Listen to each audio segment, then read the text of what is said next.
لآيات لقوم يتفكرون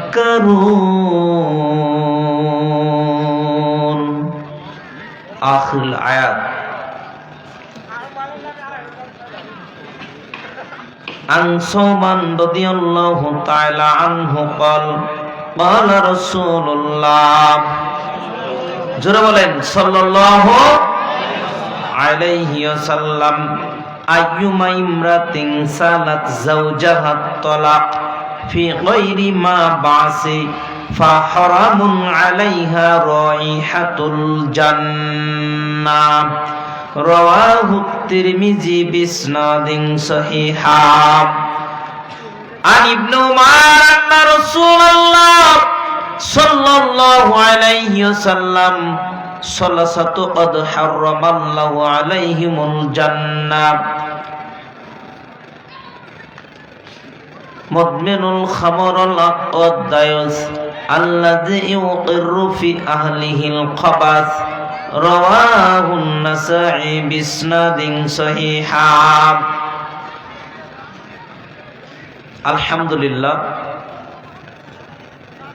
গজারিয়া ইসলামপাড়া যুব সমাজের উদ্যোগে দ্বিতীয় বার্ষিক ইসলামী মহাসম্মেলনের যে আল্লাহ আমাদেরকে উপস্থিত হওয়ার জন্য সুযোগ করেছেন, সে আল্লাহ তাআলার দরবারে যাবতীয় প্রশংসা আমরা সবাই মিলে আলহামদুলিল্লাহ।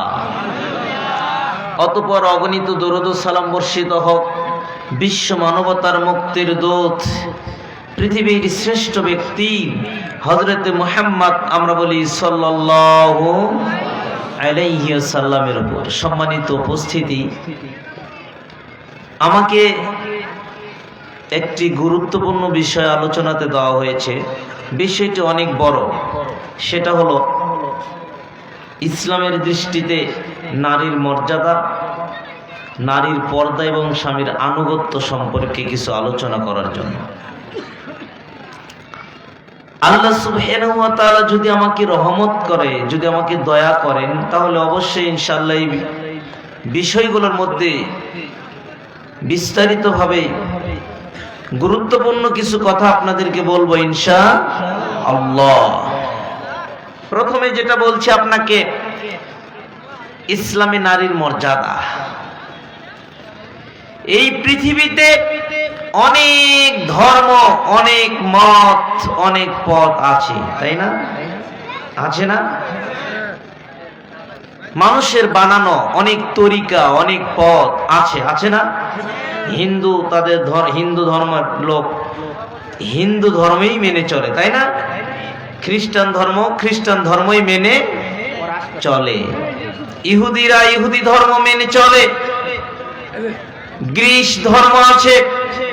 এরকম বিভিন্ন তরিকা, বিভিন্ন দলের বিভক্ত হয়েছে আজকে এই পৃথিবীর মানুষ। আমরা জানবো আজকে ইসলামের দৃষ্টিতে নারীর মর্যাদা কতটুকু।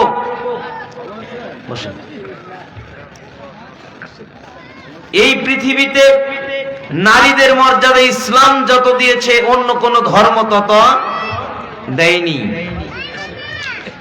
ইহুদি ধর্মের মতে নারীর গুণের চেয়ে পুরুষের দোষও ভালো, বলেন নাউজুবিল্লাহ। এটা ইহুদি ধর্মের তরিকাই। তাহলে ইহুদি ধর্ম কি নারীর মর্যাদা দিয়েছে? এরপরে খ্রিস্টান ধর্মের মতে নারী নরকের দ্বার, বলেন নাউজুবিল্লাহ। অথচ ইসলাম কি বলে আপনাকে একটু পরে বলছি। বৌদ্ধ ধর্মের মতে সকল পাপের মূল হলো নারী, বলেন নাউজুবিল্লাহ। হিন্দু ধর্মের মতে নারীদের কোনো উত্তরাধিকারী নেই, নারী পিতামাতার কোন সম্পত্তির ভাগ পাবে না। এটা হিন্দু ধর্মের পদ্ধতি, এই সনাতন ধর্মের পদ্ধতি। এরা নারীর মর্যাদা দিতে পারেনি। গ্রিস ধর্ম রয়েছে, নারী হলো শয়তানের প্রতিভূ, বলেন নাউজুবিল্লাহ। এই ধর্মগুলো আজ পৃথিবীতে চলছে। ইহুদি খ্রিস্টান বৌদ্ধ নাসারা গ্রিস, এই হিন্দু, এই সনাতন ধর্ম, একটা ধর্ম নারীর মর্যাদা দেয়নি। একমাত্র ধর্ম, তার নাম ইসলাম। ইসলামী নারীর মর্যাদা দিয়েছে। আপনাকে বলবো ইসলাম নারীর মর্যাদা দিয়েছে, এই ব্যাপারে আপনাকে 8 থেকে 9টি কথা বলবো। প্রথম কথা সেটা হলো, আল্লাহ সুবহানাহু ওয়া তাআলা যদি কোনো ব্যক্তির জন্য খুশি হয়ে কোনো কিছু দান করে, আল্লাহ খুশি হয়ে যে জিনিস, দুটো জিনিস দেয়, একটা হলো বৃষ্টি, আর একটা হলো নারী সন্তান। বলেন সুবহানাল্লাহ। দ্বিতীয়ত, যার ঘরে প্রথম কন্যা সন্তান জন্মগ্রহণ করবে, ওই ঘরে আল্লাহ রহমত বর্ষণ করবে। বলেন সুবহানাল্লাহ। তৃতীয়ত, যে ব্যক্তি 3জন কন্যা সন্তানের অভিভাবক হয়ে তাদেরকে দ্বীনি জ্ঞান শিক্ষা দিবে, দুনিয়াবি শিক্ষা নয়, তাদেরকে গান বাজনা শিক্ষা নয়, তাদেরকে ইসলাম শিক্ষা দিবে, তাদেরকে 16 ডিসেম্বরের দিন লগ্ন করে সেই আপনার হলো অনুষ্ঠানে গিয়ে মানুষের সামনে শাড়ি পরে নাচিয়ে টাকা ইনকাম করার শিক্ষা নয়। এই শিক্ষা হলো জাহিলিয়াতের শিক্ষা। নারীকে আদর্শ শিক্ষা দিবে, উত্তম পাত্রস্থ করবে, ওই নারীরাই তাকে জাহান্নামের আগুন থেকে বাঁচানোর জন্য অন্তরাল হয়ে যাবে। বলেন সুবহানাল্লাহ। চতুর্থত, নারী যৌতুক দিবে না। ইসলাম ধর্মে নারীকে আরো মহারণা দিতে হয়, তাই না?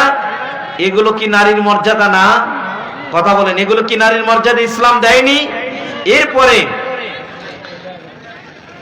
পঞ্চম, একজন স্ত্রীর ভরণ পোষণের দায়িত্ব কি নারীর না তার স্বামীর? স্বামী সারা দিন অক্লান্ত পরিশ্রম করে কি করবে? স্ত্রীর ভরণ পোষণের ব্যবস্থা করবে।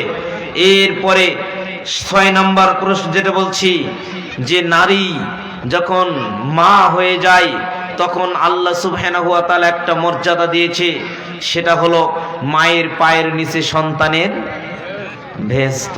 বুঝতে পারছেন কি বলছি আপনাকে? এগুলো ইসলাম ধর্ম দিয়েছে। কোন ধর্ম দিয়েছে বলেন? ইসলাম। তাহলে ইসলাম ধর্ম নারীর কি দিয়েছে? মর্যাদা দিয়েছে। আরো মর্যাদা দিয়েছে যে একজন স্বামী সে উত্তম পুরুষ হিসেবে তখনই বিবেচিত হবে যখন সে তার বিবির কাছে উত্তম বলে গণ্য হবে। এ কথা বুঝাতে পারেনি আপনাকে? একজন নারী, একজন পুরুষ উত্তম ব্যক্তি হিসেবে, ভালো ব্যক্তি হিসেবে তখনই আল্লাহর কাছে গ্রহণযোগ্য হবে যখন সেই পুরুষ তার বিবির নিকটে উত্তম হবে। তার মানে একজন স্বামীর, একজন পুরুষের উত্তমের সার্টিফিকেটের পাওয়ার আল্লাহ তার বিবিকে দিয়েছে, দিয়ে বিবির মর্যাদাকে আল্লাহ বাড়িয়ে দিয়েছে। বলেন সুবহানাল্লাহ। সম্মানিত উপস্থিতি, এরপরে নারীরা স্বামীর অর্থ সম্পদের ভাগ পাবে। নারীরা মৃত পিতামাতার অর্থ সম্পদের ভাগ পাবে। এইটা অন্য কোন ধর্ম দেয়নি, ইসলাম দিয়েছে। এরপরেও এদেশের কিছু কুলাঙ্গার মহিলা রয়েছে, এদেশের কিছু নাস্তিক মহিলা রয়েছে, এদেশের কিছু মূর্খ মহিলা রয়েছে, এদেশের কিছু জারজের মতো মহিলা রয়েছে, যেই মহিলাগুলো রাস্তায় ঝুলি বুড়ায় যে নারীর অধিকার সমান দিতে হবে, অথচ এরা মুসলমানের বাচ্চা, মুসলমানের সন্তান, যারা বোঝে না ইসলাম তাকে কি মর্যাদা দিয়েছে, এই মর্যাদা তারা বোঝে না। না বুঝে তারা মিথ্যারোপ করে যে আমরা সমান অধিকার চাই। এটা ডাহা একটা মিথ্যা কথা। অথচ পুরুষের চেয়ে নারীদেরকে অনেক অনেক মর্যাদা আল্লাহ দান করেছে। বলেন ঠিক কিনা? এমনকি জাহিলিয়া যুগে নারীদের কোনোই মর্যাদা ছিল না। যখন একটা সন্তান, কন্যা সন্তান জন্মগ্রহণ করত, সূরা নাহলের ভিতর আল্লাহ সুবহানাহু ওয়া তাআলা বলেছেন, আউযু বিল্লাহি মিনাশ শাইতানির রাজীম, ওয়া ইযা বুশশিরা আহাদুহুম বিল উনসা জাল্লা ওয়াজহুহু মুসওয়াদ্দাও ওয়া হুয়া কাযিম আল্লাহ সুবহানাহু ওয়া তাআলা বললেন, শোনো, জাহিলি যুগ এত অন্ধকার এমন যুগ ছিল, যেই যুগে কোনো পিতাকে যখন কন্যা সন্তানের জন্মের খবর দেওয়া হতো, জাহিলিয়া যুগে, আইয়ামে জাহিলিয়ার যুগে, নাস্তিকতার যুগে, অন্ধকারের যুগে যেই সময় স্বামীকে যদি বলা হতো আপনার কন্যা সন্তান জন্মগ্রহণ করেছে, ওই বাবার মুখটা ধুলাই মলিন হয়ে যেত, ওই বাবার মুখটা ধুলাই মলিন হয়ে যেত। হাই হাই হাই, আমার কন্যা সন্তান জন্মগ্রহণ করেছে, না জানি আমি সমাজের কাছে মুখ দেখাতে পারবো না, আমি সন্তানটিকে হত্যা করব না সন্তানটিকে রেখে দিব, এই সিদ্ধান্ত তারা গ্রহণ করত ভাইজানেরা। এমনকি সতিকা গৃহে তার বিবিকে বলতো, বিবি শোনো, যদি তোমার গর্ভে থেকে মেয়ে সন্তান জন্ম নেয়, সতিকা গৃহেই যেই গৃহে সন্তান জন্ম দেয় মা, ওই গৃহেই তাকে হত্যা করা হতো, ওই গৃহেই তাকে হত্যা করা হতো। হত্যা করার পদ্ধতি ছিল এই রকম, হত্যা করার পদ্ধতি ছিল এই রকম যে একজন মা, তখন তো এরকম মিডিয়ার যুগ ছিল না, 6 মাস যখন পেটে বাচ্চা আসে এখন, তখন যখন 5 মাস 6 মাস বয়স যখন পেটে বাচ্চা আসে, এখন বর্তমান আধুনিক যুগে পরীক্ষার মাধ্যমে আলট্রাসোনোগ্রাফির মাধ্যমে বাচ্চাটা বোঝা যায় না ছেলে না মেয়ে, কথা বলেন ঠিক কিনা? কিন্তু সেই সময় বোঝা যেত না। মা বাচ্চা প্রসব করার পরে, সন্তান ভূমিষ্ঠ হওয়ার পরে বোঝা যেত সন্তানটা জীবী ছেলে না মেয়ে। এজন্য ওই সন্তানটা মেয়ে হলে তাকে হত্যা করতে একটা পদ্ধতি ছিল। এই পদ্ধতি হলো সতিকা গৃহে যেখানে মা তার বাচ্চা প্রসব করবে, ওখানে একটা গর্ত করে রাখত, গর্ত করে রেখে গর্তের পাশে মা বাচ্চা প্রসব বেদনা হলে মা বাচ্চা মানে সন্তান প্রসব করতেন। সন্তান প্রসব হওয়ার সঙ্গে সঙ্গে যদি দেখা যেত যেটা কন্যা সন্তান ছেলে সন্তান নয়, ওই গর্তের ভিতরে ফেলে দিয়ে মাটি চাপা দিয়ে ওই কন্যা সন্তানটাকে হত্যা করা হতো। আল্লাহ বললেন, এই পৃথিবীর মানুষ সাবধান, যখন ওই কন্যা সন্তানকে প্রশ্ন করা হবে কিয়ামতের মাঠে, কি অপরাধে তোমাকে হত্যা করা হলো, কেন তোমাকে হত্যা করা হলো, ওই কন্যা সন্তান সহ ওই পিতামাতাকে সহ আল্লাহ জাহান্নামের আগুনে দিয়ে দিবে। সম্মানিত মুসলিম ভাই, এজন্য আমি আপনাকে বললাম, ইসলাম আসার আগে এই জাহিলিয়াতের যুগে নারীর কোনো মর্যাদা ছিল না। এভাবেও যদি হত্যা না হতো, যদি কোনো মানুষ, যদি কোনো পুরুষ মানুষ, যদি কোনো স্বামী ব্যবসার কাজে বাহিরে যেত, এইরকম একটা কাহিনী বলা রয়েছে ইতিহাসের পাতায়। যখন একটা স্বামী, অনেকেই নাম বলেছে দাইহাতুল কলবি, এই স্বামী তার বিবিকে বলে যেত, বিবি গো, আমার যদি কন্যা সন্তান হয় তুমি তাকে সুন্দর করে লালন পালন করবে, না করে তুমি তাকে হত্যা করে ফেলবে, আর যদি ছেলে হয় তুমি তাকে সুন্দর করে লালন পালন করবে। এই লোকটি ব্যবসায় চলে গেল, সন্তান ভূমিষ্ঠ হলো, কন্যা সন্তান মার মন আর মানে না, মার হত্যা করতে পারে না। মায়ের মন সন্তানের প্রতি পিতার চাইতে কোটি কোটি গুণ ভালোবাসা আল্লাহ দিয়েছে, বলেন ঠিক কিনা? পিতা মা সন্তানকে ভুলতে পারে, কিন্তু মা সন্তানকে ভুলতে পারে না। বলছিলাম, আমি ব্যবসা থেকে কয়েক বছর পর, 2-3 বছর পর ফিরে এসে বাড়ির ভিতরে প্রবেশ করে দেখলো একটা সুন্দরী ফুটফুটি চাঁদের মতো একটা মেয়ে আব্বা আব্বা বলে আমাকে ডাকছে। এই সাহাবী বলছে, আব্বা আব্বা করে আমাকে ডাকছে কেন? এই কথাটা আমি বললাম। এই সাহাবী আল্লাহর নবীর কাছে গিয়ে বললেন, আল্লাহর নবী সাল্লাল্লাহু আলাইহি ওয়াসাল্লাম, আমি কি ইসলাম গ্রহণ করার পরে আমার পূর্বের পাপগুলো কি আল্লাহ ক্ষমা করে দিয়েছে? আল্লাহর নবী বললেন, হ্যাঁ, তুমি ইসলাম গ্রহণ করার আগে অতীতের যত পাপ, সমস্ত পাপগুলোকে আল্লাহ ক্ষমা করে দিয়েছে। সমস্ত পাপ আল্লাহ কি করে দিয়েছে? ক্ষমা করে দিয়েছি। এ বলছে, না, ক্ষমা হয়নি। কেন? আমি কঠিন পাপ করেছি। কি পাপ করেছো? তা আমি এইরকম ব্যবসার কাছ থেকে ফিরে আসলাম, বিবিকে বলেছিলাম যদি কন্যা সন্তান হয় তুমি তাকে মেরে ফেলবে, কিন্তু বিবি মারেনি। যখন বাড়িতে আসে দেখলাম আমার একটা মেয়ে সন্তান, আমি তখন চিন্তা করলাম কিভাবে মেয়ে সন্তানটাকে আমি হত্যা করব। তার মানে মেয়ে সন্তান তদানীন্তন সময়ের একটা সবচেয়ে আমাদের মুখ খাওয়া, মুখকে নিমজ্জিত করার একটা মাধ্যম মনে করতাম। মেয়ের কোনো মর্যাদা বুঝতাম না। আমি এক সময় বিবিকে বললাম, বিবি গো, মেয়েটিকে সাজিয়ে দাও, ঘুরে নিয়ে আসি। মেয়েটিকে সাজিয়ে দেওয়া হলো। মেয়েটিকে নিয়ে আমি একটা পাহাড়ের পথ অতিক্রম করে একটা মানে জরাজীর্ণ এলাকায় গর্ত খনন করে মেয়েটি আমার দাড়ি থেকে মাটি ফেলে দেয়। আব্বু কেন গর্ত খনন করছেন? মেয়েটিকে আমি গর্তের ভিতরে ফেলে দেই। মেয়েটি আমার গর্তের ভিতর থেকে আর্তনাদ করে বলেছিল, আব্বা আব্বা আমাকে আপনি হত্যা করেন না আব্বা। আব্বা কোনোদিন আব্বা বলে ডাকবো না, কোনোদিন আপনাকে আব্বা বলে ডাকবো না, আপনার সঙ্গে যাব না আব্বা। আব্বা আপনি আমাকে হত্যা করেন না, আমি গর্তেই থেকে যাব। ইয়া রাসূলুল্লাহ সাল্লাল্লাহু আলাইহি সাল্লাম, আমার পাষাণ মন, আমার অতৃপ্ত আত্মা এরপরেও সান্ত্বনা পাই নাই। আমি চাপা দিয়ে মেয়েটিকে হত্যা করে ফেললাম। এইরকম কত মেয়েকে আমি হত্যা করেছি আমি জানি না, কয়েকজন মেয়েকে আমি হত্যা করেছি। আল্লাহ নবী বললেন, সাবিরে, যখন তুমি ইসলাম গ্রহণ করেছ, আল্লাহ সুবহানাহু ওয়া তাআলা তোমার অতীতের সমস্ত পাপগুলোকে আল্লাহ ক্ষমা করে দিয়েছে। বলেন সুবহানাল্লাহ। ঘটনাটা এজন্যই বললাম, নারীর মর্যাদা অন্য কোন ধর্ম দেয় নাই, জাহিলিয়া যুগে ছিল না, একমাত্র ইসলাম ধর্ম নারীর মর্যাদা দিয়েছে। এজন্য আল্লাহর নবী সাল্লাল্লাহু আলাইহি সাল্লাম এর মাধ্যমে, হাদিসের মাধ্যমে পেলাম আমরা যে কন্যা সন্তানের জন্ম মর্যাদা দিয়েছে। আমি আলোচনা টানছি, বিষয়ভিত্তিক আলোচনা, মানে বেশ তিনটা বিষয় আলোচনা করবো। আলোচনা আমি টেনে নিয়ে যাচ্ছি। প্রথম অবস্থায় নারীর মর্যাদা কন্যা হিসেবে আল্লাহ দিয়েছে। যেই ঘরে কন্যা সন্তান হয় সেই ঘরে আল্লাহ রহমত দেয়। যেই ঘরে দুটা কন্যা সন্তান, আল্লাহ দুটা জান্নাত বানিয়ে, দুটা জান্নাত দান করেন। যেই ঘরে তিনটা কন্যা সন্তান আল্লাহ দিবে, এই কন্যা সন্তানকে যারা ভালোভাবে লালন পালন করতে পারবে, তাদেরকে উত্তম একটা ভালো বরের সঙ্গে বিবাহ দিতে পারবে। বিয়ের আগেই শ্বশুর খুঁজতেছে একজন চাকরিওয়ালা জামাই আমার দরকার। জামাই এখন সালাত পড়ুক আর না পড়ুক, ও চোর হোক আর বাটপার হোক, ওই সিগারেট খোর হোক আর হেরোইন খোর হোক, সেটা দেখার বিষয় নাই। যে দেখার বিষয় একটাই, জামাই আমার সরকারি চাকরি করে কিনা। এই ধরনের পিতা জাহান্নামে যাওয়ার জন্য প্রস্তুত হয়ে নাও, বাঁচার কোনো রাস্তা নেই, পথ নেই। আল্লাহ নবী পথ বাতলে দিয়েছেন। এই শোনো, যদি তিনটা সন্তান, দুটা কন্যা সন্তানকে তোমরা দ্বীনি শিক্ষা দিতে পারো, উত্তম পাত্রের সঙ্গে বিবাহ দিতে পারো, তাহলে এরাই তোমাদের জন্য জান্নাতে যাওয়ার ওসিলা হয়ে যাবে।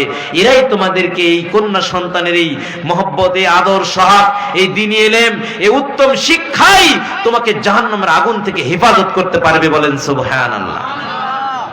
বলছিলাম আমি আপনাকে, কন্যা সন্তান যদি দুইজন হয় তাহলে মানে ভাগীদার, এরকম করে মর্যাদা আল্লাহ কন্যা সন্তানের দিলেন। আরো অনেক হাদিস ছিল, বলার সুযোগ হলো না। এরপরে স্ত্রী হিসেবে কন্যা সন্তানের মর্যাদা আল্লাহ দিলেন। আল্লাহ নবী বললেন, শোনো, এই তামাম পৃথিবী একটা সম্পদ, ভোগের বস্তু, তামাম পৃথিবী একটা সম্পদ। এই তামাম পৃথিবী একটা সম্পদ। এই পৃথিবীর মধ্যে সবচেয়ে উত্তম সম্পদ হলো নেককার পরহেজগার নারী। বলেন সুবহানাল্লাহ। তামাম পৃথিবী যদি বিক্রি করা হয়, তামাম পৃথিবীর সব সম্পত্তি যদি বিক্রি করা হয়, একজন নেককার নারীর সমতুল্য হবে না। তামাম পৃথিবীর সব সম্পত্তি এক পাল্লায় তুলে দেওয়া হবে, একজন নেককার পরহেজগার নারীর চরিত্র, একজন পরহেজগার নারীকে এক পাল্লায় তুলে দেওয়া হবে। এই পরহেজগার নারীর পাল্লাটাই ভারী হয়ে যাবে তার উত্তম আদর্শের জন্য। বলেন সুবহানাল্লাহ। কখন হবে, কি কারণে হবে, একটু পরে আসতেছি। এরপরে আপনাকে বলবো, মা হিসেবে নারীর মর্যাদা আমরা জানি। মায়ের মর্যাদা আল্লাহ নবী 3 গুণ বেশি দিয়েছেন পিতার চাইতে। কথা বলেন ঠিক কিনা? সাহাবী এসে বললেন যে আল্লাহর নবী, আমি কার খিদমত করব? ক্বালা উম্মুকা সুম্মা মান? ক্বালা উম্মুকা, এরপরে কার? তোমার মায়ের। এরপরে কার? তোমার মায়ের। এরপরে কার? তোমার মায়ের। তিনবার মর্যাদা, মায়ের মর্যাদা আল্লাহ বাড়িয়ে দিয়েছেন নারীর মর্যাদার জন্য। কথা বলেন ঠিক কিনা? আপনি যদি একটা পেঁপের গাছে বড় একটা পাকা পেঁপে পেরে নেন, এই পাকা পেঁপেটা আপনার পিতা যদি বলে যে বাবা আব্দুর রহমান, পেঁপেটা তোমার চাচার বাড়ি দিয়ে আসো, বাপ তো চাবে তার আত্মীয়কে দেওয়ার জন্য। কথা বলেন ঠিক কিনা? পেঁপেটা তোমার চাচার বাড়ি দিয়ে আসো। এবার পেঁপে পেরে নিয়ে বাড়ির মধ্যে আপনি এটাকে প্যাকে একটা ব্যাগের মধ্যে ওঠাচ্ছেন। মা বললেন, এ আব্দুর রহমান কি করো? পেঁপে পেরে নিয়েছি, চাচার বাড়িতে দিব।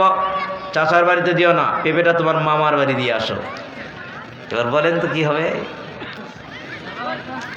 এবার চাচার বাড়ি দক্ষিণ দিকে, মামার বাড়ি উত্তর দিকে। এবার বাড়ির আঙিনায় বাবা বসা, এবার পেঁপেটা পেরে নিয়ে মামার বাড়ি দিকে যায়। এবার বাবা বলে, এই আব্দুর রহমান দাঁড়া, আরে তোকে বললাম পেঁপেটা দিয়ে চাচার বাড়ি, তুই দক্ষিণ দিকে যাস কেন? কই আব্বা পাওয়ার শেষ বলে কি, আমার মা বলেছে পেঁপেটা মামার বাড়িতে দিতে হবে। আমার নবীর হাদিস হলো মায়ের মর্যাদা 3 বার আল্লাহ দান করেছে। চিৎকার দিয়ে বলেন সুবহানাল্লাহ। আব্বা তুমি আমার পিতা হতে পারো, তুমি আমার আনুগত্য, আমি তোমার আনুগত্য করব, তোমার কথা শুনবো, কিন্তু তোমার হুকুমের চেয়ে মায়ের হুকুমের পাওয়ার ক্ষমতা আল্লাহর নবী বেশি দিয়েছে। অতএব পেঁপে মামার বাড়ি যাবে, চাচার বাড়ি যাবে না। এই পাওয়ার ইসলাম দিয়েছে নারীকে। কথা বলেন ঠিক কিনা? এই পাওয়ার ইসলাম দিয়েছে নারীকে। এজন্যই বলছি নারীর মর্যাদা আছে, মা হিসেবে মর্যাদা নারীর। আল্লাহর নবী বলেন সাল্লাল্লাহু আলাইহি ওয়াসাল্লাম, আল্লাহর নবী সাল্লাল্লাহু আলাইহি ওয়াসাল্লামের কাছে সাহাবী এসে বললেন, ইয়া রাসূলুল্লাহ সাল্লাল্লাহু আলাইহি সাল্লাম, আল্লাহর সান্নিধ্য পাওয়ার জন্য, ইয়া রাসূলুল্লাহ আল্লাহর সান্নিধ্য পাওয়ার জন্য, জান্নাত পাওয়ার জন্য জিহাদের ময়দানে যেতে চাই, শহীদ হতে চাই, জান্নাত পেতে চাই। আল্লাহ নবী বললেন, তোমার মা বেঁচে আছে? ওই সাহাবী বললেন, হ্যাঁ বেঁচে আছে। আল্লাহ নবী বললেন, যাও মায়ের সেবা করো। ওই সাহাবী একটু দূরে চলে গেল, আবার পিছন দিক থেকে ফিরে এসে আল্লাহ নবীকে বললেন, আল্লাহ নবী আমি আল্লাহর সন্তুষ্টির জন্য, আমি পরকালে জান্নাত পাওয়ার জন্য আমি যুদ্ধের ময়দানে যেতে চাই। আল্লাহ নবী, ভাই তোমার মা বেঁচে আছে? বললেন, হ্যাঁ, যাও মায়ের সেবা করো। ও সাহাবী ভাবছে যে আল্লাহর নবী হয়তো এরপরে যুদ্ধের অনুমতি দিবে, বুঝিনি? একবার ডান পাশ থেকে, একবার বাম পাশ থেকে, এবার পিছন থেকে ঘুরে এসে বলছে, আল্লাহর নবী সাল্লাল্লাহু আলাইহি সাল্লাম আমি আল্লাহর সন্তুষ্টি অর্জন এবং পরকালের নাজাতের ওসিলার জন্য, আমি জান্নাত পাওয়ার জন্য যুদ্ধের ময়দানে যেতে চাই। কেননা আরে যুদ্ধের ময়দানে শহীদ হলেই জান্নাত। বলেন ঠিক কিনা? যুদ্ধের ময়দানে শহীদ হলেই জান্নাত। আমি শহীদ হইতে চাই, আমি জান্নাত পেতে চাই। আল্লাহ নবী বলেন, এই সাহাবী তোমার মা বেঁচে আছে? বলে, হ্যাঁ, যাও তোমার মায়ের পায়ের নিচে পড়ে থাকো, তোমার মায়ের পায়ের নিচে আল্লাহ তোমার জন্য জান্নাত রেখে দিয়েছে। চিৎকার দিয়ে বলেন সুবহানাল্লাহ। এটা হলো ইসলাম দিয়েছে মায়ের মর্যাদা। কথা বলেন ঠিক কিনা? এজন্য নারীর মর্যাদা ইসলাম অনেক দিয়েছে, কিন্তু আমরা নারীর মর্যাদাটাকে ছোট করে ফেলেছি। আমরা রাস্তায় স্লোগান দিচ্ছি, বেগম রোকেয়া সারা জীবন নারীর নারীর বৈষম্যের বিরুদ্ধে পক্ষে কথা বলে গেল। শিক্ষিত মহিলা বুঝলো না, কোরআন পড়ে জানলো না যে নারী ইসলাম নারীকে কি মর্যাদা দিয়েছে। কথা বলেন ঠিক কিনা? তাসলিমা নাসরিন এই নাদান এই পতিতালয়ের মহিলা বুঝতে পারলো না ইসলাম কি দিয়েছে। ইসলাম এমন একটা ধর্ম, এর বিধানকে পরিবর্তন করতে হবে। বাঙালি ঝাঁটা পিটা করে সুইডেনে পাঠিয়ে দিয়েছে, এখন ইন্ডিয়া অবস্থান করে। কিছুদিন আগে একটা ফেসবুকে স্ট্যাটাস দেখলাম, তাসলিমা নাসরিন বলেছে, হাই হাই কি হয়ে গেল, আমার পরিপূর্ণ বংশ এখন ইসলাম ধর্মের দিকে দীক্ষিত হয়ে যাচ্ছে। পরিপূর্ণ বংশ আগে ইসলাম ধর্ম ছিল বটে, কিন্তু বুঝতো না, নামাজ কালাম পড়তো না, মৌলানা না, শাস্তো না। আর এখন আমার দেশের সব আমার আত্মীয় স্বজন দেখছি সবাই এখন 5 ওয়াক্ত সালাত, সবাই এখন আল্লাহওয়ালা হয়ে যাচ্ছে। বলেন সুবহানাল্লাহ। বলছিলাম আপনাকে নারীর মর্যাদা ইসলাম দিয়েছে, অন্য কোনো ধর্ম দেয় নাই। কথা বলেন ঠিক কিনা? এরপরে যেহেতু নারীর মর্যাদা আমরা জানলাম, আরো কিছু বিষয় ছিল আমি ভাগ ভাগ করে নিয়েছি। এরপরে আমরা এখন সংক্ষিপ্ত জানবো যে নারীর পর্দা সম্পর্কে। এটা কিন্তু আমাদের খুব একটা অভাব, তাই না? নারীর পর্দা করার আগে আপনাদের পর্দা করতে হবে। কাল থেকে বোরকা পরবেন। হুজুর এত বড় কথা বললেন, আর আপনার চোখে তো চাম নাই। আমার কথা কিন্তু এখন আপনাকে অনেক কষ্ট দিবে। আল্লাহ নি বললেন, সালাসাতু কদ হারামাল্লাহু আলাইহিল জান্নাহ, 3 শ্রেণীর লোকের জন্য জান্নাত হারাম। জান্নাত কি ভাই? জান্নাত কি? হাদিসটা নাসাইর 2563 নম্বর হাদিস, হাদিসটা মুসনাদে আহমদের 5372 নম্বর হাদিস, হাদিসটা সহিহুল জামে 3052 নম্বর হাদিস, হাদিসটা মিশকাতে 3655 নম্বর হাদিস। আল্লাহ রাসূল বলেছেন, এই শোনো, 3 শ্রেণীর লোকের জন্য জান্নাত হারাম, এরা কোনোদিন জান্নাতে যেতে পারবে না। তার তৃতীয় নম্বর ব্যক্তি হলো দায়ুস। দায়ুসকে আল্লাযী ইউকিরু ফি আহলিহিল খাবাস, যেই পুরুষ বাড়িতে বেপরদার সৃষ্টি করে দেয়, যেই পুরুষ বাড়িতে বেপরদার সৃষ্টি করে দেয়, যেই পুরুষের সামনে তার মেয়ে স্কিন পায়জামা পরে প্রাইভেট পড়তে যায়, বাবা বাহাবা জানাই, বাবা মেয়েকে মোটরসাইকেলে নিয়ে স্কুল কলেজে যায়, মেয়ে তখন স্কিন পায়জামা পরে, মেয়ে তখন মানে পাতলা ওড়না পরে, মেয়ে তখন শর্ট কাপড় পরে। কথা বলেন ঠিক কিনা? মেয়েকে লগ্ন করে সাজিয়ে দিয়ে, মা যেহেতু বয়স্ক মহিলা, মা বোরকা পরেছে, আর যুবতী মেয়েকে অর্ধ লগ্ন করে সাজিয়ে নিয়ে চলে যায় রাস্তায়। কথা বলেন ঠিক কিনা? এই কাজে সহযোগিতা করে হলো পিতা। কে সহযোগিতা করে? পিতা। এই জন্য আপনাদের আগে পর্দা করতে হবে। আপনাদের চোখে সাম নাই, এই সাম আগে জোড়া দিতে হবে। আগে আপনাকে বুঝতে হবে আমি আমার পরিবারকে কন্ট্রোল করতে পারবো। আগামী কাল আমার বিবিকে বলবো, শোন একটা কথা, ডাইরেক্ট বাংলা কথা, কাল থেকে যদি পর্দা ছাড়া বাড়ির বাইরে বাড়াস, আমার বাড়ির ভাত তোর জন্য খাওয়া হারাম হয়ে যাবে। বলতে পারবেন? বুকের পাটা আছে এরকম? বাবা, বলবেন কিভাবে? বিবির থেকে তো যৌতুকের টাকা নিয়ে আসছেন, বিবির কাছে কিছু যাবেন, বিবি যদি একটা কোন, বিবি আপনাকে তিনটা বলবে। এই কাক ভয় দেখাস? বাইরেটা যে করে আছিস সেটা বাপের জাকাত, বাপের জাকাত। তুই যেই সোফায় বসে থেকে কথা বলছিস ওটা আমার বাপের বাড়ির যৌতুকের সোফা। কথা বলে ঠিক কিনা? এজন্য এই মূর্খ জাহেল ও বিয়ের শুরুতেই ভুল করেছে, যৌতুক নিয়েছে। ওর বাড়িতে ইসলাম হবে কিভাবে? ওর বিবি তোর উপর চোখ রাঙাবেই, এটাই তো বাস্তবতা। কিভাবে পর্দা হবে? পর্দা নেই। আমি আপনাকে বলছি, এই পুরুষ, এই নাদান মূর্খ পুরুষ, যেই পুরুষ রঙিন টিভি কিনে দিয়ে বিবিকে বলেছে, বিবি তুমি দেখো দেখো, বিবি দেখো। বিবি যখন বলেছে স্বামী পাখি জামা নিয়ে এসে দাও, পারবো না, শেষ পর্যন্ত বিবি স্বামীর গলায় বটি বাজিয়ে হত্যা করেছে। কুমিল্লার ঘটনা, 3-4 বছর আগের কথা। কারণটা কি? তুমি কেন, তোমাকে কে বলেছিল তুমি রঙিন টিভি তোমার বিবিকে কিনে দিবা? বিবিকে ডিশের লাইন দিয়েছো, বিবি তুমি দেখো, বিবি তুমি দেখো। এ হলো দায়ুস। এইরকম পুরুষ যারা আছেন আজ থেকে সাবধান। এই লজ্জা করেন আপনার, আপনি নাকি মসজিদের সভাপতি, আপনার সামনে আপনার মেয়ে বেপরদায় বাইরে চলে, আপনার লজ্জা করে না? আপনি নাকি মুসলমান, আপনার ভিতরে রক্ত নেই, আপনার ভিতরে পোজ রয়েছে, আপনার ভিতরে রক্ত নেই, আপনার ভিতরে পোজ রয়েছে, আপনার ভিতরে রক্ত নেই, আপনার ভিতরে পোজ রয়েছে, আপনি মুসলমান নন। ঠিক কিনা বলেন? অতএব মুসলমান যদি চান, কাল থেকে মেয়েকে ঠিক করতে হবে, বিবিকে ঠিক করতে হবে, এরপরে মেয়েকে বোঝাতে হবে। আল্লাহ নবী বলেছেন আজ থেকে 1400 বছর আগে, নিসাউন কাসিয়াতুন আরিয়াতুন মুমিলাতুন মাইলাতুন লা ইয়াদখুলুনাল জান্নাহ ওয়া লা ইয়াজিদনা রিহাহা। অনেকক্ষণ আগে খবর এসছে নারীদের নাকি জায়গা হচ্ছে না। মা বোনেরা একটু সামনের দিকে চেপে চেপে বসেন। নারীরা ওয়াজ মাহফিলও শোনে বেশি, জাহান্নামে যাবে বেশি। দুই দিকে এক্সপার্ট। কখন কিভাবে একটু পরে আসছে, আপনাকে দেখেন, বোঝার চেষ্টা করেন। পর্দা একটু বোঝার চেষ্টা করেন। পর্দা এমন একটা বিধান, পর্দা এমন একটা বিধান, আসমানের নিচে জমিনের উপরে ইসলামী বিধানের মধ্যে এর চেয়ে বড় বিধান আর একটাও নেই। কেন? ফজরের সালাত করছেন, জহর পর্যন্ত আর কোনো সালাত ফরজ নেই। ঠিক কিনা বলেন? জহর পড়েছেন, আসর পর্যন্ত কোনো নামাজ ফরজ আছে? আছে? এশা পড়েছেন, ফজর পর্যন্ত কোনো ফরজ নামাজ আছে? কথা বলেন না কেন?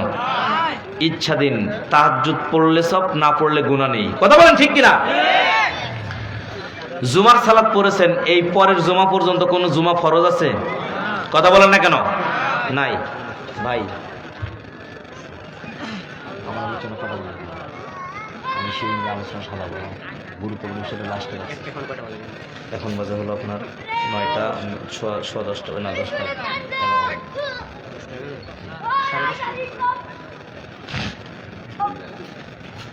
জি, একটু মনোযোগ দেন। বলছি আপনাকে যে এক জুমা থেকে অপর জুমার মাঝখানে কোনো জুমা ফরজ নেই। এই মহিলা, আপনাকে বলছি, বোঝেন, জীবনে একবার হজ করলে পরবর্তী লাইফে কোনো হজ আর ফরজ হবে না। বছরে একবার জাকাত দিলে পরবর্তী বছরের একদিন আগ পর্যন্ত জাকাত ফরজ হয় না। কিন্তু পর্দায় একমাত্র বিধান। কিন্তু আগের যেগুলো বললাম, মানুষ যদি মরে যায় এরপরে কি আর সালাত পড়া ফরজ হয়? জাকাত দেওয়া ফরজ হয়? রমজান মাসে সিয়াম রাখা ফরজ হয়? কথা বলেন, দায়িত্ব থাকে না। কিন্তু পর্দায় একমাত্র বিধান, মহিলা বালেগ হওয়ার পর থেকে দিন রাত 24 ঘন্টা পর্দা ফরজ, রাতেও ফরজ, দিনেও ফরজ, সকালেও ফরজ, এবং মরার পরে লাশটা কবরে রাখতে হবে, তখনও পর্দার বিধান। একজন মহিলাকে বেগানা পুরুষ কবরে নামাতে পারে না, একজন মহিলাকে তার খালাতো ভাই কবরে নামাতে পারে না, একজন মহিলাকে তার দেবর কবরে নামাতে পারে না, একজন মহিলাকে তার অন্য কোন পুরুষ মারাম ব্যক্তি ব্যতীত কবরে নামাতে পারে না। এর নাম হলো বিধান, তার নাম হলো পর্দা। যেই পর্দা কবর দিয়ে কাফন করা পর্যন্ত ফরজ, মৃত্যু লাশটাকেও পর্দার মধ্যে রাখতে হয়। এই জন্যই বলছি, আসমানের নিচে জমিনের উপরে পর্দার মতো ফরজ আর একটাও নেই। কথা বলেন ঠিক কিনা? সেই পর্দাকে আমরা আজকে ধূলিসাৎ করেছি। আল্লাহ নেই বলেন, শোনো, এই শ্রেণীর মহিলা আসবে, নিসাউন কাসিয়াতুন আরিয়াতুন মুমিনাতুন মাইলাতুন লা ইয়াদখুলুনাল জান্নাহ ওয়া লা ইয়াজিদনা রিহাহা। আল্লাহ নেই বললেন, শোনো, এই পৃথিবীর মানুষ শোনো, এক শ্রেণীর মহিলা আসবে দুনিয়াতে, অর্ধলগ্ন কাপড় তারা পরবে। এক শ্রেণীর মহিলা আসবে দুনিয়াতে, অর্ধলগ্ন কাপড় তারা পরবে, অর্ধলগ্ন কাপড় পরবে, নিজেরাও অন্যর দিকে আকৃষ্ট হবে, কাপড় পরবে তবে অর্ধলগ্ন উলঙ্গ, নিজেরাও আকৃষ্ট হবে, অন্য কেউ আকৃষ্ট করবে। এই মহিলারা জান্নাতে যাবে না, যাবে না, জান্নাতে যাবে না তো যাবে না। জান্নাতের গন্ধ এই নারীদের নাকের ভিতরে যাবে না। দেখেন না, হাজী সাহেবের মেয়ে রাস্তায় যায়, এত ছোট ওড়না নেই যে ওড়না দিয়ে নিজের শরীরটা ঢাকতে পারে না। কথা বলেন ঠিক কিনা?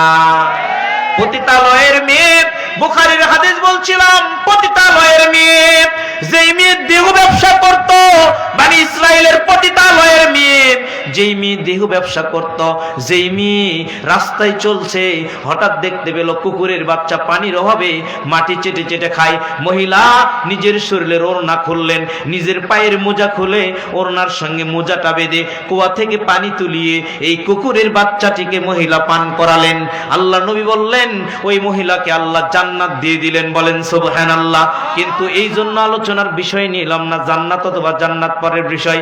আমার কথা হলো, পতিতালয়ের মেয়ে রাস্তায় হাঁটে এত বড় ওড়না নিয়ে, যে ওড়না দিয়ে কুয়া থেকে পানি তোলা যায়। পতিতালয়ের মেয়ে দেহ ব্যবসায়ী মহিলা রাস্তায় হাঁটে, এমন ভাবে পায়ে মোজা পরে। কিন্তু আপনার হাজী সাহেবের মেয়ে, মসজিদের সভাপতির বিবি, রাস্তায় হাঁটে, মোজা তো দূরের কথা, পায়জামার ঝুল হাঁটুর একটু নিচে। 2 দিন পর মনে হয় কত উপরে টুল তুলবে, আল্লাহু আলাম, বোঝা যাচ্ছে না। বুঝতে পারেননি? সম্মানিত উপস্থিতি, নারীর পর্দা করতে হবে। এজন্য আল্লাহ বললেন, অরনা ফি বুয়ুতিকুন্না ওয়ালা তাবাররুজনা তাবাররুজাল জাহিলিয়াতিল উলা। এই পৃথিবীর নারীরা জাহিলিয়া যুগের নারীদের মতো বেপরদায়িত্ব কেউ করিও না। বাড়ি থেকে বের হওয়ার সময় তুমি পর্দা করো। অথচ রাসূল সাল্লাল্লাহু আলাইহি সাল্লামের সাহাবী যুগের মহিলারা রাস্তায় যখন চলতো, যদি দেখতো রাস্তায় নাপাকি লেগে আছে, যদি দেখতো রাস্তায় নাপাকি লেগে আছে, যদি দেখতো কুকুরের পায়খানা রাস্তার মধ্যে, ওরপর ওই দিক দিয়ে যেত, হেঁটে যেত, কাদা মাটির মধ্যে হেঁটে যেত, এরপরও কাপড়টা আলোক করে ওপরে উঠাতো না, ময়লা নাকবে বিধায় এই ভয় করতো না। তারা পর্দা এমন ভাবে মানত, নাপাকি তাদের কাপড়ে লেগে থাকতো, বাড়িতে গিয়ে সেগুলোকে ধৌত করে দিত। কিন্তু আমাদের সমাজে এখন মহিলারাও মাল কাঁচামারে কাজ করা শুরু করে দিয়েছে। কোথায় পাবেন পর্দা? ঠিক কিনা বলেন? সম্মানিত উপস্থিতি, আমার আরেকটা পয়েন্ট হলো, সেটা আপনার হলো নারীর স্বামীর আনুগত্য। এটা আমার সময় বেঁধে দিয়েছেন, আর মাত্র 12-13 মিনিট সময় রয়েছে। আসলে আমার লাস্টের যে বিষয়টা, এর জন্য ভেবেছিলাম একটা বিষয় আলোচনা করব, কিন্তু কর্তৃপক্ষ দিয়েছে যে কিভাবে কি করব, এটা পারছি না, ওটাও পারছি না। আমাকে লাস্টের যে বিষয়টা, সেটা হলো স্বামীর আনুগত্য। আমরা হুজুরেরা ওয়াজ করে যখন বলে মহিলাদের ওয়াজ করেন, হুজুরেরা কমন একটা হাদিস বলে, সেই হাদিস মহিলাদের মুখস্থ। ইজা সাল্লাতিল মারআতু খামসাহা ওয়া সামাত শাহরাহা। মহিলা যদি 4টা কাজ করে, কয়টা কাজ? 4টা কাজ করে। 1, 5 ওয়াক্ত সালাত আদায় করে, রমজান মাসের সিয়াম রাখে। এরপরে বলা হলো ওয়া হাফিজাত ফারজাহা ওয়া আতাত যাওজাহা কিলা লাহু দুখিলিয়াল জান্নাহ মিন আইয়িন আবওয়াবিল জান্নাতি শিতি। মহিলা যদি 4টা কাজ করে, 1, ফরজ সালাত আদায় করে, 2 রমজান মাসে সিয়াম রাখে, 3 স্বামীর আনুগত্য করে, 4 পর্দার হেফাজত করে, ইজ্জতের হেফাজত করে, তাহলে জান্নাতের 8টা দরজা দিয়ে জান্নাতে প্রবেশ করতে পারবে। এই অধিকার তাকে ইসলাম দিয়ে দেয়। বলেন সুবহানাল্লাহ। এইটা এই ওয়াজ বক্তারা করে, কথা বলেন ঠিক কিনা? কিন্তু আমার ওয়াজটা আজকে একটু ব্যতিক্রম স্বামীর আনুগত্যে। তার কারণ স্বামীর আনুগত্যই মহিলারা বেশি জাহান্নামে যাবে। কথা বুঝতে পারছেন? এই ব্যাপারে আপনাকে আমি বলবো, মহিলাদের সম্পর্কে 8 থেকে 9টা পয়েন্ট আমি বলবো, যে পয়েন্টগুলো মহিলারা বেশি বেশি স্বামীর সঙ্গে ত্রুটি করে। যেহেতু আমার টাইমটা লিমিটেড, তা আমি যেহেতু মানে গুরুত্বভাবে টানছি, তার একটা পয়েন্ট হলো যে নারীরা স্বামীর আনুগত্য করে না। কি করে না? স্বামীর আনুগত্য করে না, স্বামীর অবাধ্য হয়। স্বামীর কি হয়? স্বামী যদি বলে ডান দিকে চলো, স্ত্রী বাম দিকে যায়। কথা বলেন ঠিক কিনা? এই সম্পর্কে একটা হাদিস বলছি সংক্ষিপ্ত, মুসলিমের 1467 নম্বর হাদিস। আল্লাহর নবী জাবির বিন আব্দুল্লাহ হতে বর্ণিত, তিনি বলেন আল্লাহ নবী ঈদের সালাতের সালাত আদায় করলেন, এরপরে খুতবা দিলেন। আল্লাহ নবী পুরুষদেরকে নসিহত করলেন, মহিলাদেরকে নসিহত করলেন। নসিহতের শেষে আল্লাহ নবী বলেন, এই মহিলারা, তাসাদদাকনা, তোমরা সাদকা করো। কারণ আমি নবী দেখে আসলাম জাহান্নামে নারীদের সংখ্যা বেশি। জাহান্নামে কাদের সংখ্যা বেশি? নারীদের সংখ্যা বেশি। এই কথা শোনার সঙ্গে সঙ্গে একজন মহিলা দাঁড়িয়ে গেল, দাঁড়িয়ে বললেন, আল্লাহর নবী সাল্লাল্লাহু আলাইহি সাল্লাম, কারণটা কি? কি কারণে নারীরা জাহান্নামে যাবে? কারণ বলতে হবে। আল্লাহ নবী বললেন, শোনো, তোমরা স্বামীর বিরুদ্ধে বেশি বেশি অভিযোগ পেশ করো। বিয়ের পরের দিনই বাপের বাড়িতে বলো স্বামীর এইগুলো দোষ আছে না? স্বামীর বাপের বাড়িতে বলে কেমন জায়গায় বিয়ে দিছ, তার এত দোষ, খালি দোষ, খালি দোষ। স্বামীর দোষ দেবরের কাছে বলে, দেবরের সঙ্গে ভালোবাসা প্রেম বিনিময় করার জন্য। কথা বলেন ঠিক কিনা? আল্লাহ বলেন, এই মহিলা, তোমরা স্বামীর বিরুদ্ধে অপবাদ দাও বেশি বেশি। এ কথা শোনাও শেষ, মহিলা বসাও শেষ। ওই মহিলা তার গলার হার, তার মানে হাতের বালা, তার কানের দুলগুলো খুলে দান করতে শুরু করলো। হাদিস থেকে কি বোঝা গেল? মহিলারা বেশি বেশি জাহান্নামে যাবে স্বামীর অবাধ্য হওয়ার জন্য। স্বামীর কি হওয়ার জন্য? অবাধ্য হওয়ার জন্য। 2 নম্বর পয়েন্ট হলো, স্বামীকে রাগান্বিত করে অনেক মহিলা। আছে কি নাই? কথা বলেন, আছে কি নাই? আল্লাহ নবী বললেন, শোনো, যে তিরমিজির 360 নম্বর হাদিস, আল্লাহ নবী বললেন, শোনো, সালাসাতুলা তুজাইজু সালাতুহুম আযানাহুমুল আবদু আলা বিকু হাত্তা ইয়ারদা ওয়া ইমরাতুম বাতাতু যাওজুহা আলাইহা সাখিত ওয়া ইমামু কওমি ওয়া হুম লাহু কারিহুন।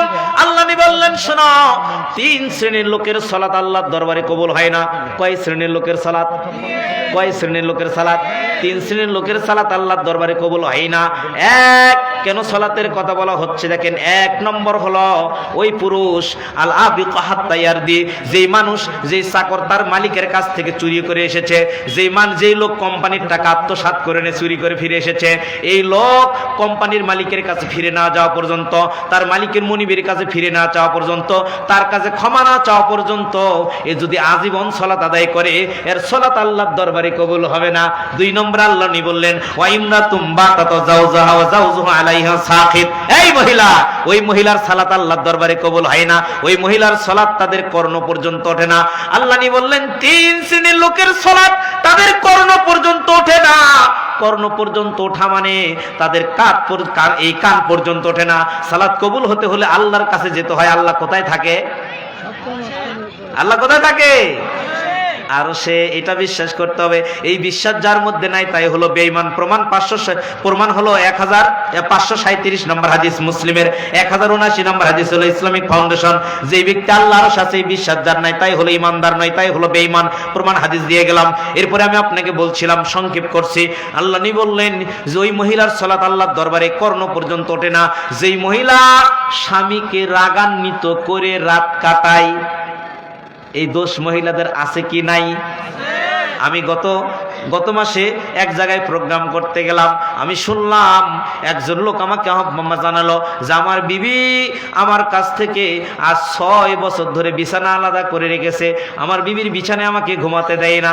6 বছর ধরে আমার সঙ্গে তার কোনো ভালো সম্পর্ক নাই। এই নাহির হলো ডাইরেক্ট জাহান্নামে এই মহিলা। যেই মহিলা তার স্বামীকে রাগান্বিত করে রাত কাটায়। আমি পয়েন্টগুলো সংক্ষেপ করছি। এরপরে 3 নম্বর পয়েন্ট হলো স্বামীকে কষ্ট দেওয়া, কথার মাধ্যমে, আঘাতের মাধ্যমে, ভালো মানে যে কোনো ভাবে কষ্ট দেওয়া তা নিষেধ থাকতে হবে। ইবনু মাজাহ 2004 নম্বর হাদিস, মুআয বিন জাবাল হতে বর্ণিত। আল্লাহ নবী বললেন, দুনিয়াতে যখন কোনো নারীকে যখন কোনো স্বামীকে, নেককার পরেজগার স্বামীকে তার বিবি কষ্ট দেয়, তখন আসমান থেকে জান্নাতের হুরগুলো এই নারীকে বলে, এই নারী, তোমার ধ্বংস হোক, আল্লাহর আযাব তোমার উপর বর্ষিত হোক। তুমি কাকে কষ্ট দিচ্ছ? তোমার স্বামী তো তোমার কাছে 2 দিনের মেহমান। আরে তোমার স্বামী তো মারা গেলেই আমাদের কাছে চলে আসবে, তোমার প্রতি ধ্বংস হোক। তার মানে যেই মহিলা স্বামীকে কষ্ট দেয়, ওই মহিলার জন্য আসমান থেকে জান্নাতের হুরগণ ওই মহিলার জন্য বদদোয়া করতে থাকে। বলেন নাউজুবিল্লাহ। 4 নম্বর স্বামীর অনুগ্রহের অস্বীকার করা, স্বামীর ভালোবাসার কথা ভুলে যাওয়া। এই আলোচনার সব পয়েন্ট যদি নারী ভুলে যায়, এখনকার পয়েন্টটা ভোলা যাবে না মা গো, এখনকার পয়েন্টটা খুব গুরুত্বপূর্ণ। ও আম্মা জান, এখনকার পয়েন্টটা খুব গুরুত্বপূর্ণ। আপনাকে বলছি, দেখেন, আল্লাহ নবী বললেন, কিয়ামতের ময়দানে নারীর দিকে আল্লাহ তাকাবে না, কিয়ামতের ময়দানে নারীর দিকে আল্লাহ তাকাবে না যেই নারী স্বামীর কৃতজ্ঞতার স্বীকার করে না। এখন আরেকটা হাদিস বলছেন, 1052 নম্বর হাদিস, বুখারীর ইসলামিক ফাউন্ডেশন 994 নম্বর হাদিস, আধুনিক প্রকাশনী 988 নম্বর হাদিস, মুসনাদ আহমদ 2711 নম্বর হাদিস। আন আব্দুল্লাহ ইবনে আব্বাস রাদিয়াল্লাহু তাআলা আনহু قال خشبت الشمس على عهد رسول الله বলেন সাল্লাল্লাহু আলাইহি ওয়াসাল্লাম। আব্দুল্লাহ ইবনে আব্বাস বললেন, আল্লাহর নবী সাল্লাল্লাহু আলাইহি ওয়াসাল্লাম বললেন, সালামের সঙ্গে সূর্যগ্রহের সালাত আদায় করছিলাম। আল্লাহ নবী ইমাম, আমরা হলাম মুসল্লি। আল্লাহ নবী সালাত পড়া অবস্থায় সামনের দিকে দৌড় মারলেন, কি যেন ধরলেন, পিছনের দিকে চলে আসলেন। সালাত পড়া শেষ হয়ে গেল। ক্বালু রাইনাকা তানাওয়ালতা শাইয়ান ফি মাকামিকা ইয়া রাসূলুল্লাহ। আমরা সালাত পড়া শেষ করে আল্লাহ নবীকে বললাম, আল্লাহ নবী, জীবনে তো এরকম ঘটনা ঘটেনি। নামাজ পড়া অবস্থায়, সালাত পড়া অবস্থায় আপনি তো সামনের দিকে কোনোদিন দৌড় মারেননি, আজকে দৌড় মারলেন কেন? কি কারণ? আল্লাহ নবী বললেন, শোনো, ডিউরিং মাই পারফর্মিং সালাল্লাহ শুড মি জান্নাত। আমি যখন সালাত আদায় করছিলাম, আল্লাহ আমার সামনে জান্নাত তুলে ধরলেন। জান্নাতের মধ্যে দেখলাম আঙ্গুরগুলো থোকায় থোকায় ধরে আছে। এত সুন্দর আঙ্গুর দেখতে পেলাম। আমি নবী এক গুচ্ছ আঙ্গুর আনার জন্য জান্নাতে এগিয়ে গেলাম, হাতটা বাড়িয়ে দিলাম। ফাতানাওয়ালতু কুদা, আমি নবী হাতটা বাড়িয়ে দিলাম। ওয়ালা ওয়াসাবতু লাকালতুম মিনহু মা বাকিয়াতিদ দুনিয়া। আমি যদি আঙ্গুর আনতে পারতাম, তোমরা খাইতা, দুনিয়া ফুরিয়ে যেত, কিন্তু জান্নাতের এই বরকতের আঙ্গুর ফুরাতো না। চিৎকার দিয়ে বলেন সুবহানাল্লাহ। ও সাহাবীরে, আমি যখন আঙ্গুর ধরতে গেলাম, হঠাৎ করে আমার সামনে আল্লাহ অমরিতুন্নার জাহান্নাম তুলে ধরলেন। আমি জাহান্নাম তুলে ধরার সঙ্গে সঙ্গে ফালামারা মানজারা কালিয়মি কত আফতা, আমি নবী আমার জীবনে এরকম ভয়াবহ দৃশ্য দেখতে পাই নাই, কঠিন আযাবের দৃশ্য দেখতে পেলাম না। ও সাহাবীরা শোনো, আমি জাহান্নামের মধ্যে আরো বেশি জিনিস দেখলাম। আমি জাহান্নামের মধ্যে নারীদেরকে বেশি বেশি দেখলাম। ক্বালু বিমা ইয়া রাসূলুল্লাহ, আল্লাহর নবী কারণটা কি? ক্বালা বিকুফরিহিন্না, কুফরি করার জন্য। ইলা ইয়াকফুরনা বিল্লাহ, এই নারীগুলো কি আল্লাহর সঙ্গে কুফরি করে? আল্লাহ নবী বললেন, না না, আল্লাহর সঙ্গে কুফরি এই নারীরা করে না। ইয়াকফুরনাল আশির ওয়া ইয়াকফুরনাল ইহসান, এই নারীগুলো স্বামীর ইহসান, দয়া, ভালোবাসা, আদরকে ভুলে যায়, স্বামীর সঙ্গে কুফরি করে। হাদিসটা পর্যন্ত থাকলে বোঝা যেত। আল্লাহ নবী ক্লিয়ার করে দিলেন, এই পৃথিবীর নারী শোনো। আল্লাহ নবী বললেন, এই সাহাবীরা শোনো, লাউ আহসানতা ইলাইহিদাহুন্না দাহরা কুল্লাহু সুম্মা রাআত মিনকা শাইয়ান, এই নারীরা, সব পৃথিবীর সাহাবীরা শোনো, যদি তুমি তোমার বিবিকে সারা জীবন ভালোবেসেছো, আদর করেছো, সোহাগ করেছো, বিবির সঙ্গে কোনোদিন ঝগড়া হয়নি, যুগের পর যুগ, ইহদাহুন্না দাহার, দাহার শব্দের অর্থ হলো যোগ, যোগের পর যোগ তুমি তোমার বিবিকে আদর ভালোবাসা দিয়েছো, কোনোদিন ঝগড়া হয়নি। হঠাৎ করে একদিন তোমার মাঝে ত্রুটি খুঁজে পেল, তোমার বিবি তখন বলে ফেললো, তোর সঙ্গে বিয়ে বসে আমার কপালই পোড়া, শান্তি পেলাম না, আমার কপাল পোড়া। অথচ যুগের পর যুগ আদর করছে, সোহাগ করছে, শাড়ি দিছে, নাকের দুল, কানের ফুল, হাতের চুড়ি, গলার ধার সব দিছে। যুগের পর যুগ একবার বলে ফেললো, তোর সঙ্গে বিয়ে বসে আমি শান্তি পেলাম না। আল্লাহ নবী বললেন, এই মহিলা এই কথা বলার কারণে এই মহিলা জাহান্নামে চলে যাবে। যদি মহিলা পর্দা করে, হজ করে, যাকাত দেয়, ওই মহিলা স্বামীর আনুগত্য করে, এই রকম কথা স্বামীর কাছে বলার সঙ্গে সঙ্গে ওই মহিলার ঠিকানা জাহান্নাম। ওই মহিলাকে স্বামীর কাছে ক্ষমা না চাওয়া পর্যন্ত আল্লাহ ওই মহিলাকে জান্নাত দিবে না। ইমাম আহমদ বিন হাম্বল 10 লক্ষ হাদিসের হাফেজ ছিল। ইমাম আহমদ বিন হাম্বল 10 লক্ষ হাদিসের হাফেজ ইমাম আহমদ বিন হাম্বল বিবির লাশটা যখন জানাজা করতে গেলেন, বিবির লাশটা জানাজা করে বললেন, শোনাও, এমন একজন নারীকে আজকে আমি দাফন করলাম যেই নারীর সঙ্গে 30 বছর ঘর সংসার করেছি, 30 বছরে কোনোদিন নারীর সঙ্গে আমার বিবির সঙ্গে কোনোদিন ঝগড়া হয় নাই। এবার লোকজন করছে, ও ইমাম সাহেব কি করে সম্ভব? আর আমাদের তো বিয়ের পরের দিনই চুল ছিঁড়াছিঁড়ি হয়। কথা বলেন ঠিক কিনা? ইমাম আহমদ বিন হাম্বল একটা অ্যান্টিবায়োটিক ট্যাবলেটের নাম বলে দিল, নিবেন ট্যাবলেটটা? খেতে হবে কিন্তু, খাবেন তো?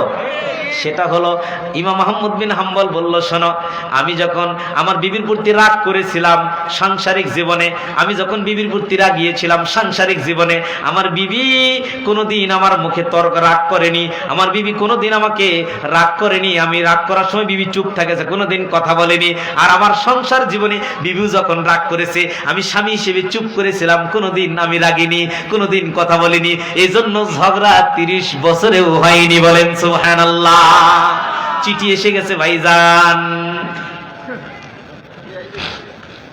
বুঝতে পারছিলাম না, আসলে সময়টা খুব সংকীর্ণ, আমার পর আলোচক রয়েছে, আমি বুঝতে পারছি না, আমি বিষয়টা শেষ করতে পারলাম না। তারপর আর 2-3টা পয়েন্ট বলছি। এরপরে আরেকটা হলো, নারীরা বেশি জাহান্নামে যাবে, স্বামীর অত্রুটি হয়, স্বামীর কাছে বিনা এমনিতে তালাক চাও। কি চাওয়া? একজন মহিলা স্বামীর কাছে তালাক চাইতে পাবে 3টা শর্তে। কয়টা শর্তে?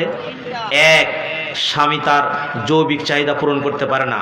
2, স্বামী তাকে আহার কাপড় বস্ত্র দিতে পারে না। 3, স্বামী তাকে বেপরদা থাকতে বাধ্য করে, তাকে শরীয়ত গরিত কাজ করতে বাধ্য করে। তখন নারী বলবে, আমাকে তালাক দাও, আমাকে খোলা করে দাও, আমি এরপরও তোমার আনুগত্য করবো না, বেপরদায় থাকবো না।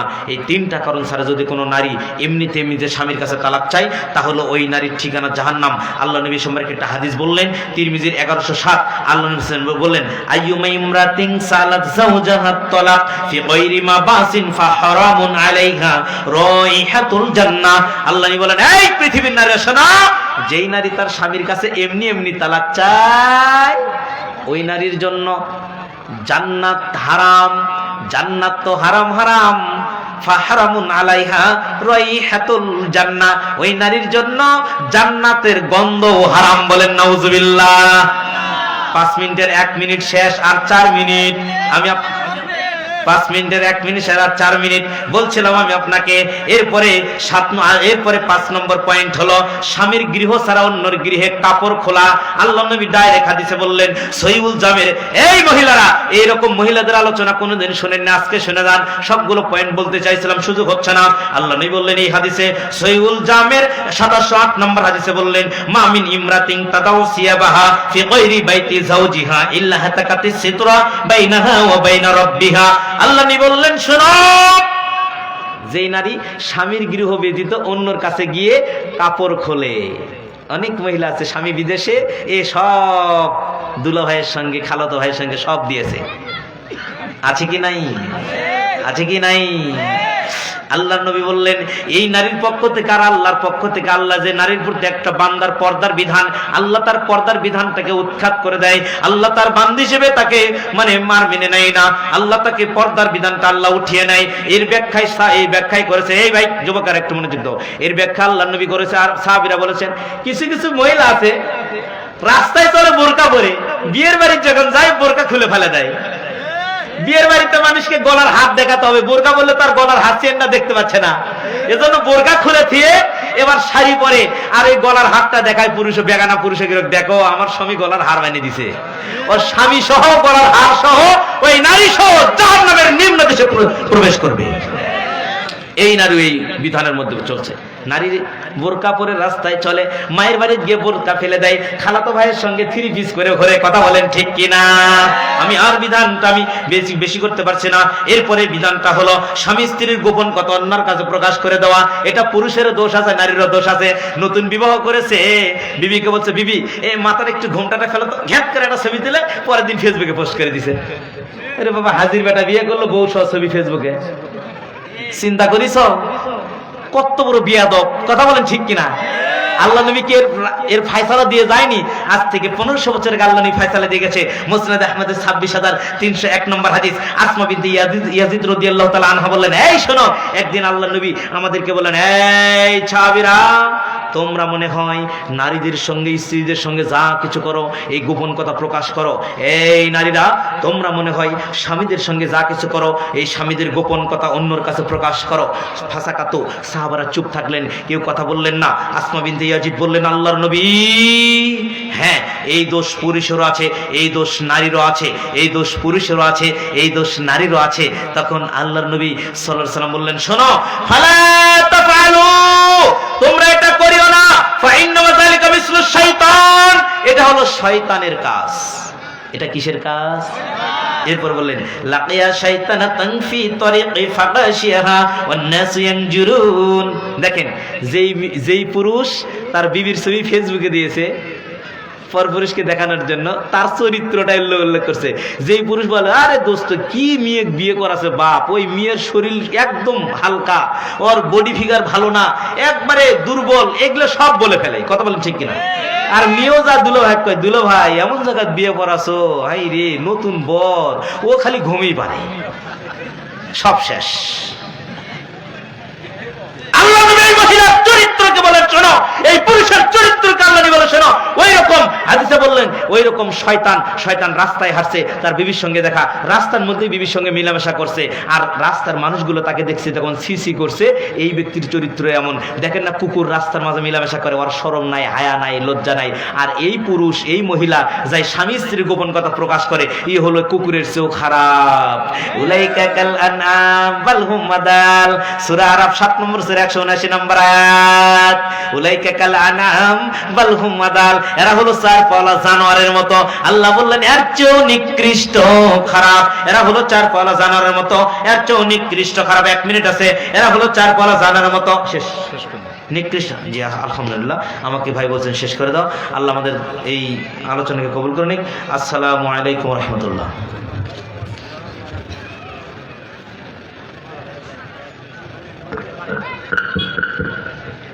মাশাআল্লাহ, জাযাকাল্লাহ, হায়াকাল্লাহ, বারাকাল্লাহ। অত্যন্ত ধন্যবাদ শাইখকে, অত্যন্ত মূল্যবান কথাগুলো আমাদেরকে শোনানোর জন্য। আমরা শাইখের জন্য দোয়া করি, আল্লাহ সুবহানাহু ওয়া তাআলা তাকে উত্তম প্রতিদান দান করুক, আমিন।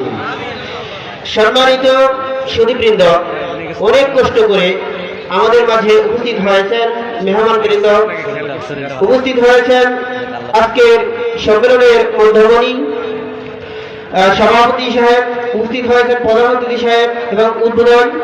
তারা অত্যন্ত কষ্ট করে এসেছেন। আল্লাহ সুবহানাহু ওয়া তাআলা তাদের এই কষ্টের জন্য তাদেরকে উত্তম প্রতিদান দান করুন, আমিন। তারা আপনাদের সম্মুখে মূল্যবান কথা বলবেন, আপনারা কেউই উঠবেন না।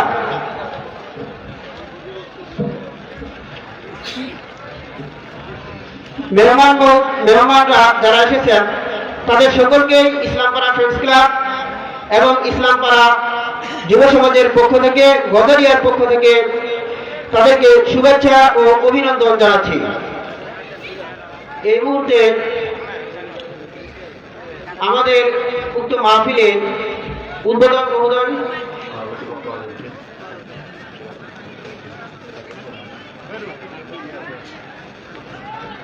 এই মুহূর্তে আমাদের মাঝে মূল্যবান কথা নিয়ে আসবেন আমাদের আজকের মাহফিলের মধ্যমণি সম্মানিত সভাপতি জনাব মোহাম্মদ গোলাম রব্বানী, অধ্যক্ষ মাদারগঞ্জ মির্জা কাসেম ফাজিল ডিগ্রি মাদ্রাসা মহোদয়কে বক্তব্য পেশ করার জন্য সবিনয় অনুরোধ জানাচ্ছি।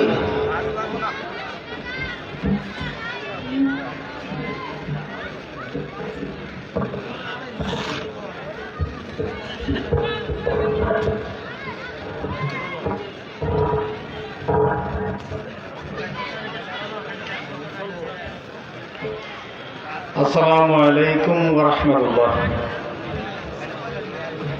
আলহামদুলিল্লাহিল্লাযী ওয়াহদা ওয়াসসালাতু ওয়াসসালামু আলা নাবিয়্যি বাদা। ইসলামপাড়া যুবকদের আয়োজিত দ্বিতীয় বার্ষিক সম্মেলনের সম্মানিত প্রধান অতিথি আমার শ্রদ্ধেয় বড় ভাই জামালপুর জেলা পরিষদের অন্যতম সদস্য আলহাজ দৌলতুজ্জামান দুলাল ভাই, উপস্থিত আজকের এই সভার সম্মানিত অতিথিবৃন্দ, উপস্থিত আজকের এই সভার সম্মানিত ওলামায়ে কেরাম, সামনে বসা দিনদার পরহেজগার আমার মা ও বোনেরা এবং সম্মানিত ভাইয়েরা,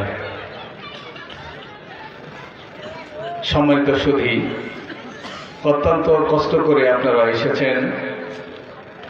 সুন্দর আলোচনা চলছিল, খুব ভালো লেগেছে আমারও আলোচনাটি। আলোচনার মধ্যে আমাদের কথা বলা, এটা ধর্মসভার বিঘ্ন ঘটায়। তারপরেও আপনারা আমাদেরকে নিয়ে আসেন, কিছু বলতেই হয়, সেই কারণে দাঁড়িয়েছি। কেউ কিছু মনে করবেন না, প্লিজ ক্ষমা করে দিবেন। আমি এবং দুলাল ভাই আমরা দুজনই খুব ব্যস্ত মানুষ। আপনারা জানেন করোনা কাল চলছে, তারপরেও আমি একটি ফাজিল মাদ্রাসার প্রিন্সিপালের দায়িত্বে আছি। প্রতিদিন অফিস করতে হয়, শুক্রবারে অফিস করতে হয়, কাজের চাপ থাকে। তারপরেও ব্যক্তিগত ব্যবসা বাণিজ্য আছে, সবকিছু দেখতে হয়। বিভিন্ন জায়গায় আসলে যাওয়া হয় না। এই এলাকার একদল যুবক ছেলের এই আহ্বানে সাড়া না দিয়ে পারি নাই, আমি বাধ্য হয়েছি এখানে আসতে।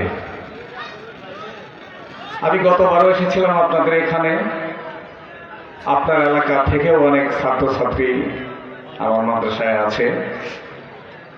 আজকে এই সুন্দর আলোচনায় বিঘ্ন ঘটানোর জন্য আমি দুঃখিত।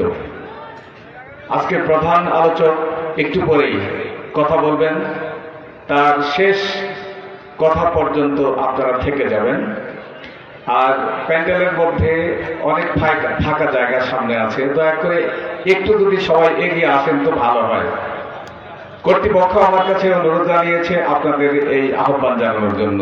সামনের খালি জায়গাগুলো পূর্ণ করুন, পিছনের মানুষকে বসার জন্য সহযোগিতা করুন।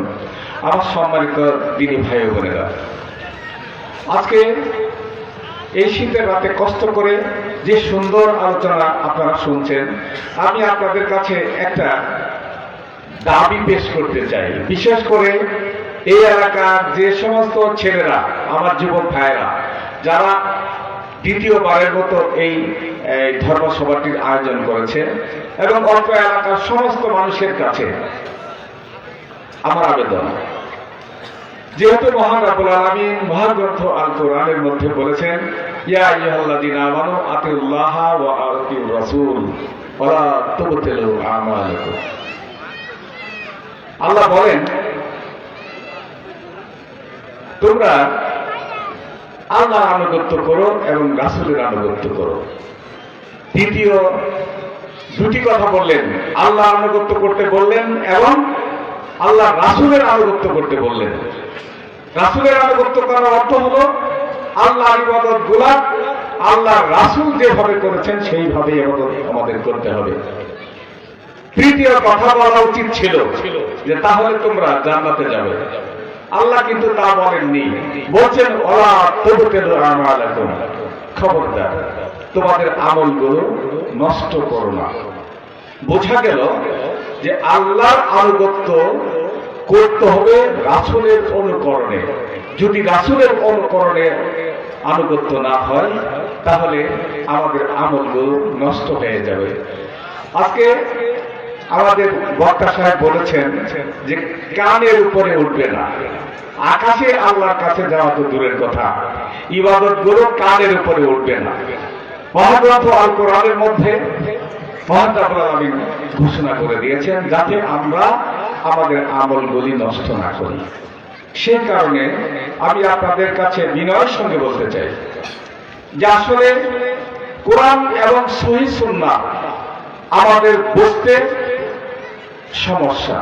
আমরা যদি বুঝতে পারি তাহলে ইসলাম ধর্ম মেনে চলা আমাদের জন্য অত্যন্ত সহজ। আমরা বুঝতে পারি না, তাই একে অপরের সঙ্গে তর্কে লিপ্ত হই, যে কারণে আমাদের মানতে সমস্যা হয়। আমি এই এলাকার অনেকগুলো ছেলে যারা এই অনুষ্ঠানটি প্রতি বছর করে আসছে, তাদের এবং এই এলাকার যারা মুরব্বী আছেন তাদের কাছে আমার একটা অনুরোধ, কোরআন এবং সহিহ সুন্নাহর আলো এই এলাকায় স্থায়ীভাবে জ্বালানোর জন্য হয় এই এলাকায় একটি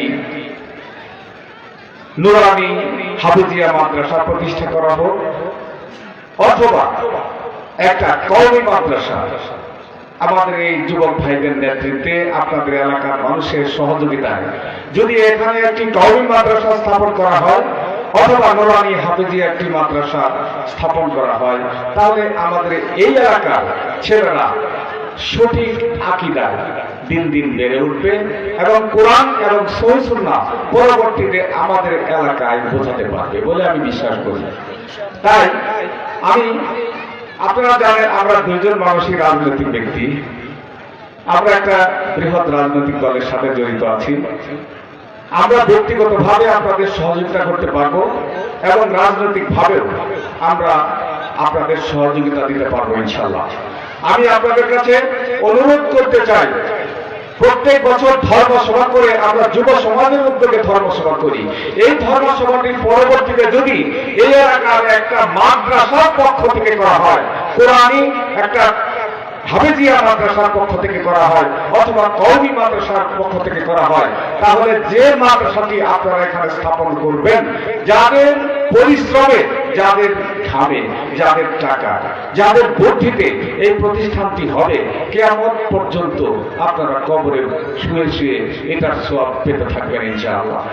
তাই আমি এই এলাকার যুব সম্প্রদায়ের কাছে এবং আমার মুরব্বী সকলের কাছে এবং সর্বস্তরের মানুষের কাছে এবং আমার মা বোনদের সকলের কাছে আমার আবেদন যে এই এলাকায় মুরব্বীদের ডেকে একটি পরামর্শ করে এবং আমাদের এই এলাকায় যে রাজনৈতিক নেতৃবৃন্দ আছে তাদেরকে নিয়ে সুন্দর একটা পরামর্শের মধ্য দিয়ে যাতে এইরকম একটি মাদ্রাসা স্থাপন করা হয়। যদি আমাকেও ডাকা হয় আমি আসবো ইনশাআল্লাহ, এবং আমি আমার ব্যক্তিগত পক্ষ থেকে এবং আমার রাজনৈতিক দল বাংলাদেশ আওয়ামী লীগের পক্ষ থেকে, যেহেতু আমার নেতা আলহাজ মির্জা আজম এমপি, এই এলাকার এমপি, যেহেতু আমার উপজেলা চেয়ারম্যান আওয়ামী লীগের সাধারণ সম্পাদক আমি এবং আমার বড় ভাই আলহাজ দৌলতুজ্জামান দুলাল হাজী সাহেব, আমরা যদি চেষ্টা করি ইনশাআল্লাহ খুব অল্প দিনের মধ্যেই এই মাদ্রাসাটি আমরা স্থাপন করতে পারবো এবং বিশাল একটা পর্যায়ে আমরা নিয়ে যেতে পারবো ইনশাআল্লাহ। আমরা যুব সম্প্রদায়ের পক্ষে আমরা ব্যাপক কিছু আমরা তো করতে পারবো না। এখানে যদি একটি হাফিজি মাদ্রাসা অথবা একটি কওমি মাদ্রাসার ভিত্তিপ্রস্তর আপনারা করতে পারেন, এটাকে ঘিরে কিন্তু আমরা সহযোগিতা দিতে পারবো। সকলের কাছে এই প্রত্যাশা ব্যক্ত করে শীতের দিনে আপনাদের কষ্ট দিয়েছি এবং ইচ্ছাকৃতভাবে আপনাদের আমি কষ্ট দিলাম, পরিশেষে আপনাদের কাছে আবারও ক্ষমা প্রার্থনা করে সকলের সুন্দর সমৃদ্ধ জীবন কামনা করে কোরআন এবং সহিহ সুন্নাহর আলোকে যাতে আমরা চলতে পারি এবং জীবনের শেষ নিঃশ্বাস পর্যন্ত ঈমান এবং আমল নিয়ে কবরে যেতে পারি, এই প্রার্থনা করে আমি আমার বক্তব্য শেষ করছি। সবাইকে ধন্যবাদ। আসসালামু আলাইকুম ওয়া রাহমাতুল্লাহি ওয়া বারাকাতুহু। মাশাআল্লাহ, জাযাকাল্লাহ। অত্যন্ত সুন্দর কথা আমাদের সভাপতি মহোদয় বলেছেন। আল্লাহ সুবহানাহু ওয়া তাআলা তাকে উত্তম প্রতিদান দান করুন, আমিন। তিনি একটি মনের কথা বলেছেন আমাদের, সেটি হচ্ছে কি যে এলাকাতে একটি মাদ্রাসা প্রতিষ্ঠা করা, চাই হাফেজি হোক চাই কওমি হোক, এটা আমাদের মনের কথা, বিশেষ করে আমার মনের কথা। তো আমরাও যে এলাকাতে একটা মাদ্রাসা হোক, অবশ্যই আমরা এই বিষয়টি নিয়ে বলবো এবং যুবকরা আলোচনা করব। আল্লাহ সুবহানাহু ওয়া তাআলা সভাপতি সাহেবের ইচ্ছা এবং আমাদের ইচ্ছা একটা মাদ্রাসা প্রতিষ্ঠা করার তৌফিক দান করুন, আমিন। তো আমাদের মাঝে অনেকক্ষণ ধরে অপেক্ষা করতেছেন আমাদের প্রধান অতিথি মহোদয়, আমরা ওনাকে আর কষ্ট দিতে চাই না।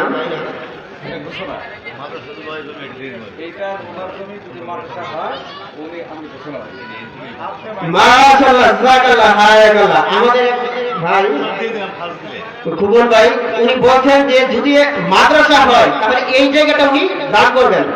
মাশাআল্লাহ, আল্লাহ কবুল করুন, আমিন আল্লাহ ওনার ইচ্ছাকে মানে সর্বশেষ মাদ্রাসা প্রতিষ্ঠা করা পর্যন্ত গ্রহণ করুন। আমিন।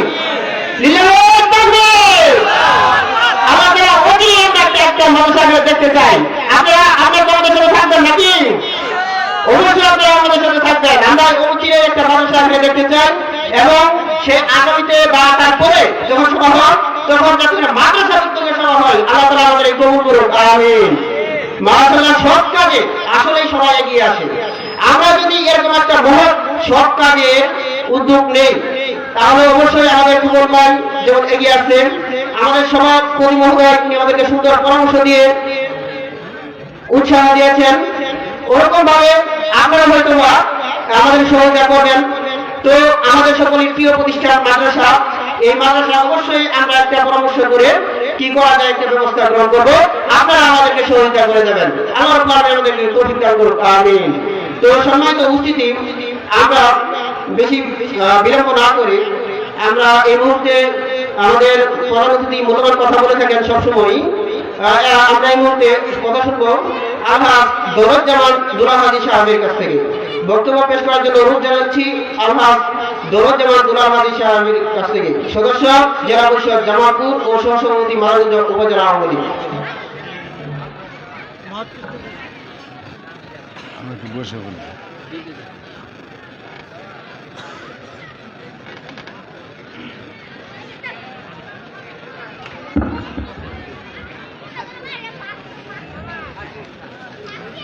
বিসমিল্লাহির রহমানির রহিম। গজারিয়া ইসলামপাড়া যুব সমাজের উদ্যোগে দ্বিতীয় বার্ষিক ইসলামী মহাসম্মেলনের ছোট ভাই, অভিজ্ঞ দক্ষ অধ্যক্ষ, বরিষ্ঠ রাজনীতিবিদ নেতা, আমার খুব কাছে জনাব অধ্যক্ষ গোলাম রব্বানী সাহেব, উপস্থিত আমার ডান পাশে বাম পাশে বিশেষ অতিথিবৃন্দ, উপস্থিত মঞ্চে আমার ছোট ভাই আতিক মাস্টার সাহেব, উপস্থিত সামনে আমার ভাই, আমার বন্ধু, আমার পিতৃ সমতুল্য এবং আজকের এই অনুষ্ঠানের যুবক ভাইয়েরা 69 জন যুবক ভাইয়েরা সহ পর্দার আড়ালে মা ও বোনেরা, আজকে যারা শ্রম দিয়েছেন তারা সহ, আসসালামু আলাইকুম। আমার ছোট ভাই রব্বানী অনেক মূল্যবান কথা বলেছেন। উনি দক্ষ এবং অভিজ্ঞ একজন ব্যক্তি, যার জন্য উনি মূল্যবান কথা বলেছেন। আমার আগের বক্তা উনিও মূল্যবান কথা বলেছেন। এর মধ্যে আমার আর বলার কিছুই নেই, কারণ আমার চেয়ে যারা দক্ষ কথা বলেন পরে কিন্তু আর বলার কিছুই থাকে না। কথা ঠিক না ঠিক? তবুও আমি তো কোরআন হাদিস জানি না, কিন্তু কোরআন হাদিস না জানলেও কোরআন হাদিসের পক্ষে 2-4টি কথা বলবো, আপনারা শুনবেন? মানে পক্ষে বলবো, যদিও সহি হয় কিনা জানি না, তবে পক্ষে বলার চেষ্টা করব। আপনারা যেখানে বসে আছেন এটা জান্নাতের বাগান। এই জান্নাতের বাগানে আজকে যারা আসতে পারেন নাই, যতদূর মাইকের শব্দ যাচ্ছে, যারা ঘুমিয়ে আছে, সুন্দর একটা বিবি চায় সবাই, ঠিক না ঠিক? সুন্দর একটা গাড়ি চায়, ঠিক না ঠিক? সুন্দর একটা বাড়ি, সুন্দর একটা নারী, শিশু, বালক, যুবক, যুবক থেকে কেউ বৃদ্ধ হতে চায় না, ঠিক না ঠিক? এই পর্যন্ত সবাই চায় কি চায়? সুন্দর একটা গাড়ি, সুন্দর একটা বাড়ি, সুন্দর একটা নারী, আর যুবক হয়ে থাকতে চায়। অর্থাৎ আমাদের মতো বৃদ্ধ কেউ হতে চায় না, ঠিক না? কিন্তু বৃদ্ধ আপনি হতে চান না, আমি হতে চাই না। একজন উপরে আছে, উনি বাইরেটেশন বৃদ্ধ করে ফেলে, ঠিক না ঠিক? আগে 2-4টি দাড়ি পাকে, তারপরে 2-4টি বুকের লুম পাকে, তারপরে মাথার চুল থেকে সাদা হতে শুরু করে। প্রথম চিঠি, দ্বিতীয় চিঠি দাঁত লড়ে, ঠিক না ঠিক? তৃতীয় চিঠি লাঠি হাতে আসে, চতুর্থ চিঠি বিছনায় পড়ে যায়। পঞ্চম চিঠিতে আজরাইল বাড়িতে হাজির হয়। ঠিক না ঠিক? এই চিন্তা কি সবার আছে? এই চিন্তা আছে? মনে হয় না। যদি থাকে তো আস্তে কথা বলেন কেন? এই চিন্তা কি সবার আছে? আজরাইল পৃথিবীতে আছে না নাই? আজরাইল কি ঘুষ খায়? ঘুষ যদি দেওয়া যেত বা খাইতো, এই এলাকার যত ধনী মানুষ আছে আজরাইল খালি 1000 টাকার নোট দিয়ে যুবক হয়ে থাকতেছে। তো ঠিক না ঠিক? কিন্তু আজরাইল মনে হয় ঘুষ খায় না, আপনার মতো আমার মতো ঘুষ খায় না।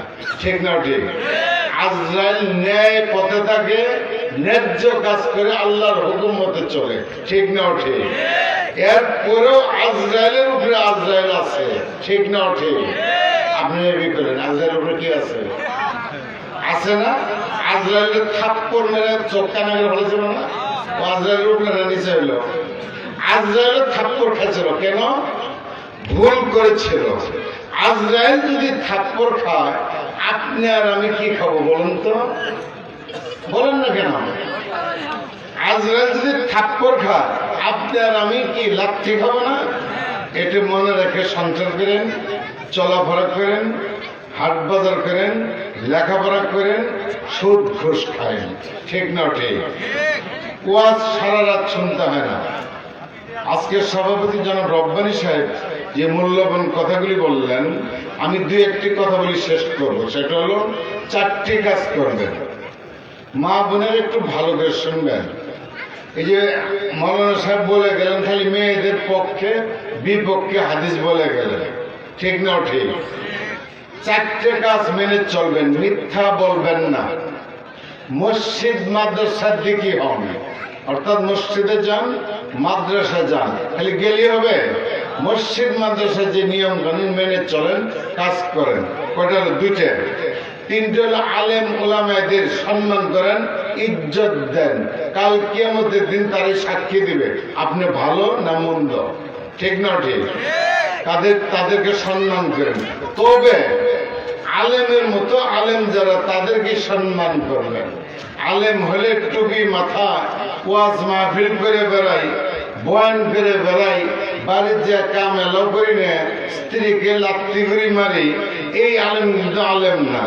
আমি ওয়াজ মাহফিল করি, নামাজ পড়ি, রোজা করি, সব নির্দেশ মানুষকে দেই, আমাদেরকে দেই, কিন্তু আমি নিজে পালন করি না।